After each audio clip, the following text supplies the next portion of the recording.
પહેલાંના જમાનામાં 2 રૂપિયાનું 250 ગ્રામ ગોળ, 10નું કિલો તેલ, 10ની કિલો ખાંડ, આ બધું જ મિડલ ક્લાસવાળા સામાન્ય માણસો કઈ રીતે લાવતા તમને ખબર છે?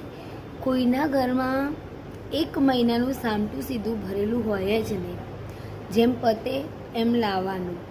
તે છતાં અચાનક કોઈ મહેમાન આવી જાય ને, તો જે સિચ્યુએશનમાં એ લોકો લાવે ને, કે મહેમાન ઘરમાં બેઠા હોય, ખાંડ પતી ગઈ હોય, ચા મૂકવાની હોય, તો બારેથી માણસ 10 રૂપિયાની ખાંડ લઈને બારીમાંથી થેલીમાંથી છુપાઈને આપે.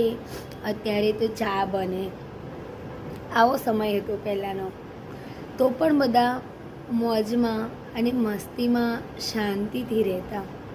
અત્યારે લોકોના ઘરમાં 6 મહિનાના 12 મહિનાના કરિયાણા અને સીધા ભરેલા હોય છે, છતાં કોઈને જમાડવામાં સમજતા નથી.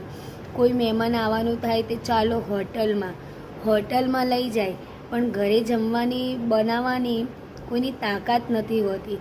તો ભગવાને આટલું સારો સમય આપ્યો છે, આટલી સારી વસ્તુઓ આપી છે, જે આપણે જાતે રાંધીને મહેમાનને ખવડાવીએ ને એમાં, અને બહાર હોટલમાં લઈ જઈને ખવડાવીએ ને એમાં અલગ જ આનંદ હોય છે. હોટલમાં જમવા જાઓ ના જાઓ એવું નથી, સમય પ્રમાણે જવું જોઈએ અને જતા બી હોય છે બધાય, એવું નથી. પણ તમે સમજવાની વાત છે કે મહેમાન પ્રત્યે લોકોની પ્રેમ, લાગણી, દયા આ બધું ઓછું થઈ ગયું છે. પહેલાં એટલી સાવ ખરાબ પરિસ્થિતિમાં પણ લોકો, પહેલાં તો ફોન બી નહોતા, તો મહેમાન ફોન કરીને આવે. ફોન વગર જ અચાનક જ તમને ખબર જ ના હોય કે મહેમાન ક્યાંથી કયા ટાઈમે આવી જશે, તો પણ બધા ખુશી ખુશી રહેતા અને ખુશી ખુશી રસોઈ બનાવીને જમતા અને જમાડતા હતા. તો આ છે પ્રેમ. તો શું આપણે એવો પ્રેમ નથી ઈચ્છતા કે બધા એ રીતે જ રહે, સંપીને પ્રેમને લાગણીથી?